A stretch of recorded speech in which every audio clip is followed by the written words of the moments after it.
Baie welkom by ons aanlyn diens. Ons is so bly jy is ingeskakel. Nou dis Kerstyd. Die winkels is besig en nou met Black Friday wat verby is, het ons soveel winskopies gekoop en gemis en elke ding, dis eintlik maar net chaos. Jy probeer afsluit by jou werk en dan probeer jy nou planne maak vir Desember. Waartoe gaan ons heen? Wat gaan ons doen? Wat gaan ons koop? Wie gaan daar wees? Wat gaan ons eet? Gaan ons weg? Bly ons by die huis? En dit is 'n tyd in hierdie jaar wat jy net besig is eintlik, waar jy eintlik net wil rus.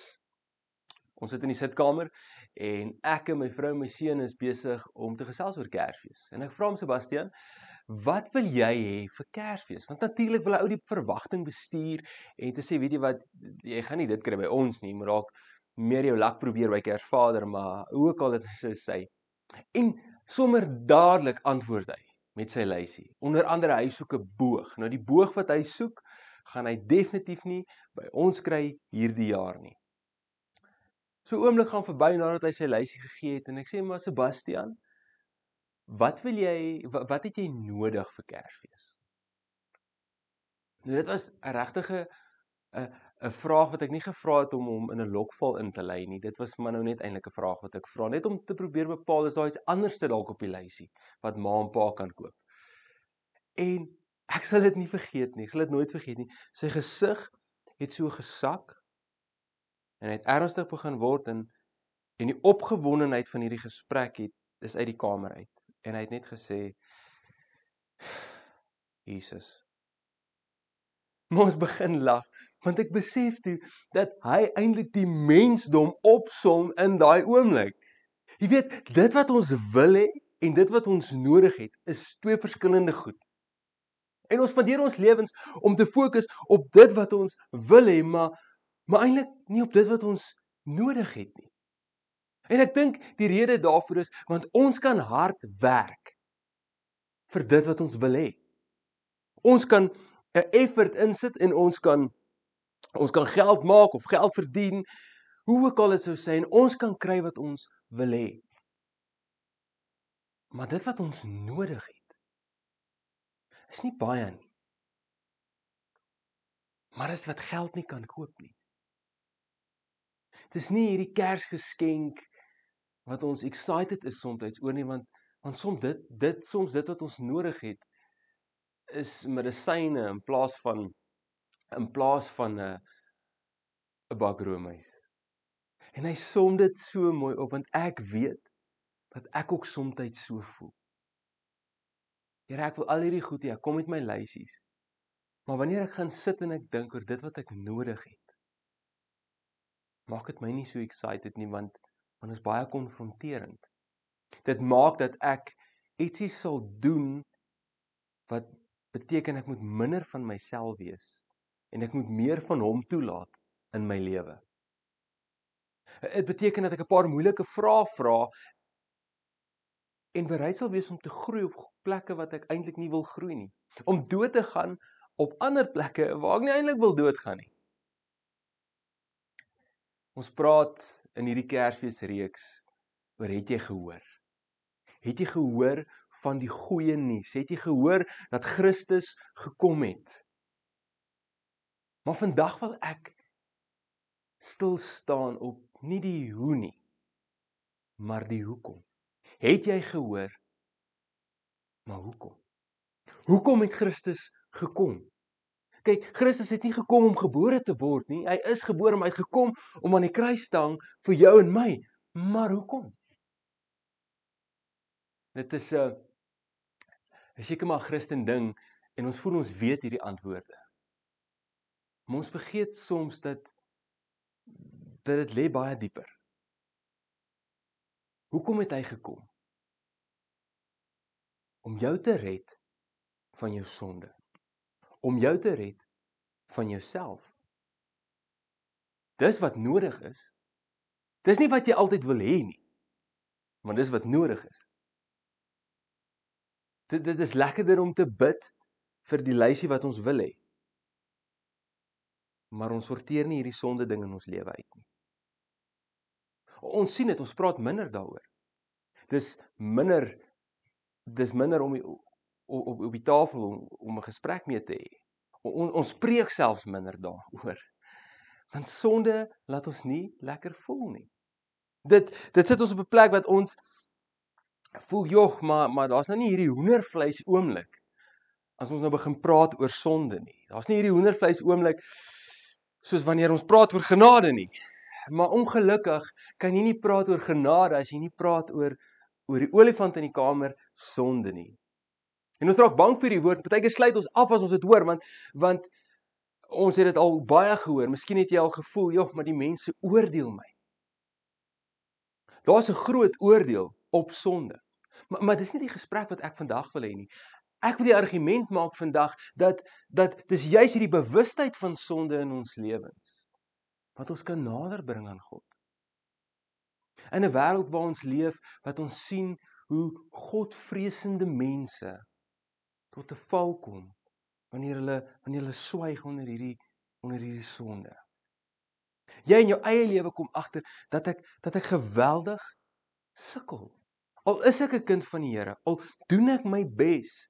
Dis nog steeds hierdie ding wat die hele tyd aan my deur kom klop, wat ek nie, dit voel of ek nie van dit ontslae kan raak nie. Dit voel ek val die hele tyd oor dieselfde klip. Ek wens baie keer ek was maar nou net 'n donkie om net my kop een keer teen die klip te stamp. En nie 2 keer nie, maar ek hardloop heeltyd vas in dieselfde ding. En in hierdie seisoen sien ons dit juis waar selfmoord syfers deur die dak skiet. Mense keuses maak want hulle weet nie hoe om hierdie ding te hanteer nie. Wat maak ons met hierdie? Dis Paulus wat hierdie brief aan Romeine skryf, wat hy hierdie argument ook maak. Kyk, Romeine, die brief werk so.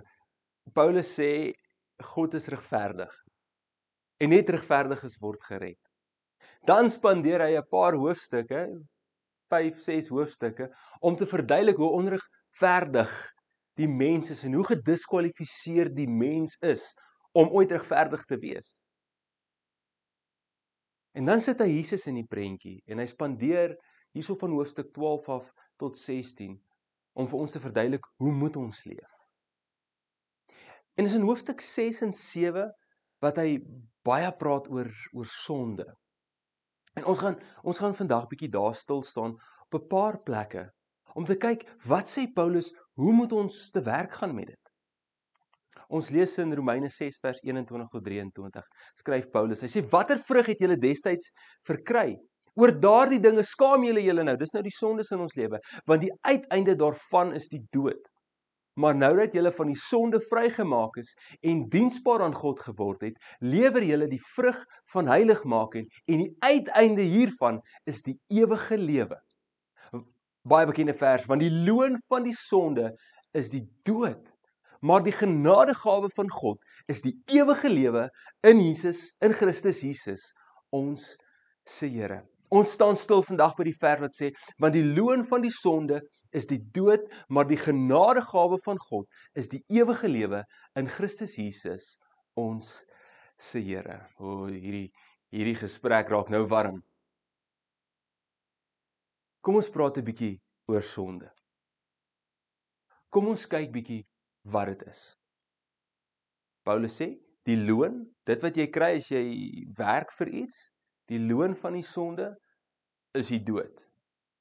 Dit betaal om te lewe soos jy wil lewe, om in sonde te lewe, om nie gered te wees nie. Dit betaal, maar dit betaal met die dood. Maar ek dink dit help ons soms om net sonde te definieer. Want ons hak vas op 'n paar tipe sonde. Maar wanneer ons na die woorde van Jesus kyk en hoe hy sonde beskryf het, kry ons half 'n ander perspektief rondom dit. Ek meen, die wet sê jy mag nie moord pleeg nie en Jesus sê, weet jy wat, as jy jou broer haat, is dit net so goed soos om moord te pleeg. Die wet sê dat jy mag nie egbreek pleeg nie. Jesus sê, as jy na iemand kyk en jy begeer hulle, as jy 'n ander man se vrou begeer, pleeg jy klaar egbreek in jou hart. Met ander woorde, sonde is nie net 'n daadding nie, maar dis 'n ding wat begin in ons hart. Dis 'n ding wat ons wil doen. Sonde is gelyk aan die groot ek.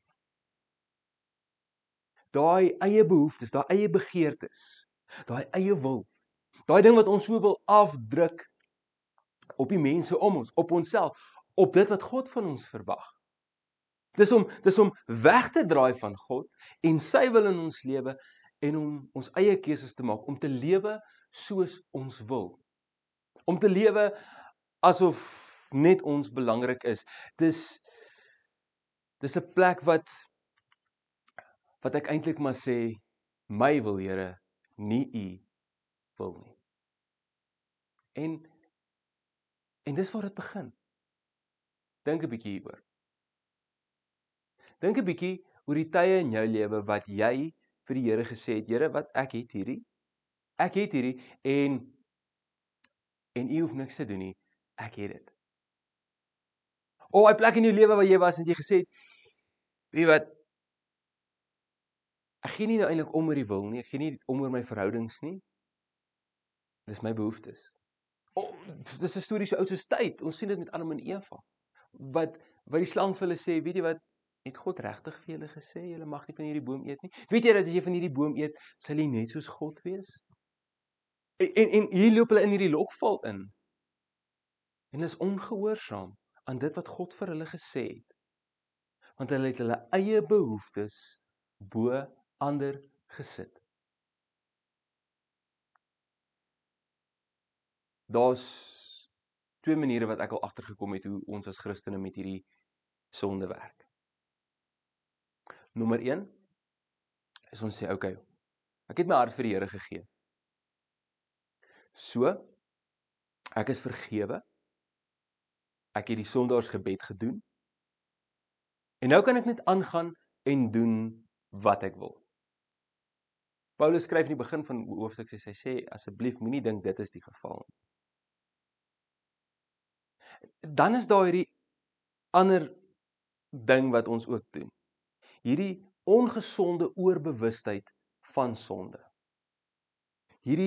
Ek was al persoonlik daar, toe ek jong Christen was. Jy voel, als wat jy doen, moet jy die hele tyd vra vir vergifnis. Jy lewe in vrees, want jy is bang, as jy nou iets verkeerd gedoen het en die geelbus ry jou om, gaan jy nie hemel toe nie. Beide van hierdie is heeltemal verkeerd. Dis soos, jy spandeer ure om jou huis skoon te maak. En jy was die vloere, was die kaste, man, jy springclean hierdie Desember. En net as jy so skoon is, en daai vloere blink, en alles is op hulle plek, vat jy jou meel, en jy gooi dit uit oor jou vloer. Jy vat jou suiker, en jy gooi dit uit op jou matte. Het klink absurd. Maar dis wat dit is, wanneer ek en jy gaan doen wat ons wil, nadat God ons gered het. Dit wat skoon is, dit wat rein is, gaan ons gaan maak dit net weer vuil. Met 'n keuse. Of, daai huis is nou skoon. En ek probeer die huis sluit, sodat niks of niemand kan inkom nie, want die huis moet skoon bly. Weet jy wat? Jy kan maar ding so toemaak soos jy wil, die stof kom in. Hy word net weer vuil. En die probleem is, jy kan dan nie lewe in daai huis nie. Nie op een van hulle nie. Jy kan nie lewe as jy huis probeer toesluit en probeer skoon hou en niemand inlaat nie. En so kan jy ook nie lewe as jy die hele tyd 'n varkhok van die plek maak nie. En dis hoe ons soms dink oor sonde. Maar wanneer my huis nou skoon is, en dit gebeur in ons almal se huise, kom maar 'n tyd, is gewoonlik net wanneer hy so lekker skoon is, wat jy die meel uit die kas uithaal om pap te maak, en dit gly uit jou hand uit. Nou is jou vloer weer vuil. Jy het nie opsetlik gedoen nie, dit was 'n ongeluk. Jy het 'n fout gemaak. Of die hond hardloop in en nou net gereën en daar lê die spore. En dit is hoe sonde in ons lewens is. Dis iets wat ons nie vanaf kan wegkom nie, maar is iets waarvan ons af gered is. Die ander twee alternatiewe bly ons slawe van sonde. Maar Paulus sê, dis nie wat ons nou is nie. Ons is nie nou slawe van sonde nie. Dit gaan nie oor hoe ek voel en hoe my huis lyk nie. Dit gaan oor op 'n punt wat ek agterkom, weet jy wat, ek alleen kan nie hierdie huis skoonhou nie. Ek alleen kan nie my lewe beheer nie. Ek alleen sukkel. Ek het iemand nodig. En dis waar Jesus in die gesprek instap. Dis waar genade in die gesprek instap. Dis waar ons 'n diepte beleef van genade wat ons nie beleef as ons nie meer praat oor sonde nie, as ons nie meer praat oor dit wat fout is nie. Dis hierdie genade wat ons vrymaak, maar ons moet ons vinger op dit sit. Oor dit wat fout is. Dis nie hoe ek voel nie, maar dis wat hy gedoen het. Paulus skryf, hy sê Romeine 13 en 14, sê hy, ons weet wel dat die wet geestelik is, maar ek in my sondige aard is uitverkoop aan die sonde. Ek verstaan nie my eie optrede nie, want wat ek wil doen, doen ek nie, maar juist wat ek haat, dit doen ek. Verder aan sê hy, dis soos 'n oorlog hier binne my. Ek dink ons as Christene gaan beter afwees, as ons probeer weghardloop van die realiteit van sonde. Maar na God toe hardloop. Sien, Paulus skryf, hy sê, is hierdie genadegawe wat die ewige lewe bring, hierdie geskenk, hierdie ding wat ek nie kan verdien nie, hierdie ding wat, daar's nie, ons het met Kersvader dalk hierdie stoutlysie gemaak, ons sê, as jy op die stoutlysie is, kry jy nie 'n geskenk nie. Maar dis die teenoorgestelde wat Paulus sê, hy sê, jy verdien dit nie, jy sal dit nooit verdien nie. Dis 'n geskenk wat uit God se hande uitkom, oor sy liefde vir jou, dis hierdie genadegawe, hierdie geskenk vir die ewige lewe. Maar dan moet ek op 'n plek kom, wat ek sê, weet jy wat, ek is kleiner as God se wil in my lewe. Minder van myself, Here, maar meer van U. Dis waar die spanning lê. Dis daai ding van, ek wil eers na die Here toe kom as ek sondeloos is. Jy gaan nooit by hom uitkom nie. Maar ek wil juis met wie ek is en waarmee ek sukkel, na hom toe gaan. Net soos wat ek daagliks sukkel met sonde in my lewe, wil ek daagliks na hom toe gaan, want ek weet hy is die enigste persoon wat my kan red. Ek kan myself nie red nie. Ek's totaal en al afhanklik van hom. Ek's totaal en al oorgegee aan hom. Hy's die redder van my lewe. Hy's die een wat 'n verskil kan maak. Nog voordat ons enigiets prakties wil doen, moet ons op 'n punt kom dat ons net hierdie aanvaar en glo dat ons dit nie self kan doen nie. Maar dat hy dit kom doen het. Dis die boodskap van Kersfees. Dis die boodskap waarmee ons lewe vir 'n hoopvolle toekoms. Ons kan nie net gaan doen wat ons wil nie.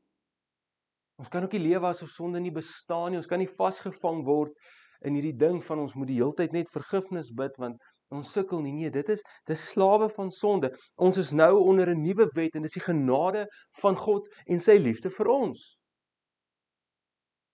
En ek wens ek het dit besef vroeër in my lewe. Dan sou ek vroeër baie nader aan hom geleef het. Dan kom Paulus, hy sê, nou is dit deur Jesus Christus. Dis al hoe jy hierdie genade kan kry. Dis al hoe jy hierdie geskenk kan kry. Bring ons by die prentjie van Jesus. In hierdie tyd, in hierdie Kerstyd, sien ons baie prentjies van Jesus. En mense wat dit uitbeeld en teken, sien jy gewoonlik hierdie Jesus as hierdie sagte foto met die lammetjie, mooi hare, lyk of hy die beste shampoo gebruik. Ek wil vandag vir jou sê, dis nie die prentjie van Jesus nie. Dis die prentjie wat ons van Jesus kry as ons net praat oor wat hy vir ons kan doen, wat hy vir ons kan wees. En iewers maak ons hom kleiner. Iewers kom ons op 'n plek wat ons dalk nie na hom kyk soos wat ons na hom moet kyk nie.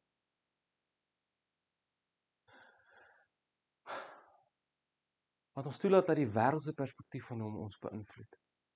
Weet jy wie is hierdie Jesus? Hy's God, nommer 1. Wat gekies het om aarde toe te kom, om iets te doen vir jou wat jy in jou lewe nooit sal verdien nie. Hy's die een wat aan 'n kruis gehang het, half doodgeslaan is, naak aan 'n kruis, sodat jy die ewige lewe kan kry. Die een wat in 'n tuin sit en bloed sweet vir jou. Hy's nie net hierdie sagte Jesus nie, hy's die een wat opgestaan het uit die dood, die een wat die dood vir ewig oorwin het. Vir jou.